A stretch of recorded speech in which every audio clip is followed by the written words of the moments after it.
ਵਾਲੇਕੁਮ ਪੁੱਤ, ਮੈਨੂੰ 8ਵੀਂ ਵਾਰ ਤੁਹਾਡੇ ਵੱਲੋਂ ਪੈਸੇ ਮਿਲੇ ਆ ਅਤੇ ਮੈਂ ਬੱਚਿਆਂ ਦਾ ਯਤੀਮ ਬੱਚੇ ਨੇ ਉਹਨਾਂ 'ਤੇ ਮੈਂ ਖਰਚ ਕਰਦੀ ਹਾਂ ਅਤੇ ਅੱਲਾ ਤੁਹਾਨੂੰ ਤੰਦਰੁਸਤੀ ਦੇ ਅਤੇ ਤੁਹਾਡੀ ਵੱਡੀ ਵੱਡੀ ਜ਼ਿੰਦਗੀ ਕਰੇ ਅਤੇ ਰੱਬ ਤੁਹਾਨੂੰ ਬਹੁਤਾ ਦੇ ਪੈਸਾ।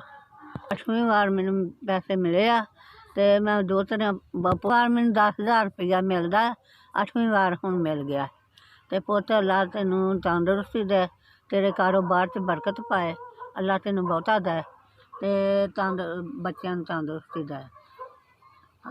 ਜਿਹੜੇ ਮੇਰੇ ਧੀ ਪੁੱਤਰ ਪੈਸੇ ਭੇਜਦਾ ਨਾ ਮੇਰੇ ਦੋ ਪੋਤਰਿਆਂ ਵਾਸਤੇ, ਅੱਲਾ ਉਹਨਾਂ ਨੂੰ ਤੰਦਰੁਸਤੀ ਦੇ, ਉਹਦੇ ਬੱਚਿਆਂ ਨੂੰ ਦੇ, ਉਹਦੀ ਬੀਵੀਆਂ ਨੂੰ ਦੇ, ਉਹਨਾਂ ਦੀਆਂ ਬੀਵੀਆਂ ਨੂੰ ਦੇ, ਉਹਨਾਂ ਦੇ ਬੱਚਿਆਂ ਨੂੰ ਦੇ। ਮੈਨੂੰ 5-7 ਜਣੇ ਜਿਹੜੇ ਪੈਸੇ ਭੇਜਦੇ ਆ, ਸ਼ੁਕਰ ਉਹਨਾਂ ਦਾ, ਭਲਾ ਹੋਵੇ ਉਹਨਾਂ ਨੂੰ ਅੱਲਾ ਬਹੁਤਾ ਬਹੁਤਾ ਦੇ ਅਤੇ ਦਿੰਦੇ ਹੀ ਰਹਿਣ।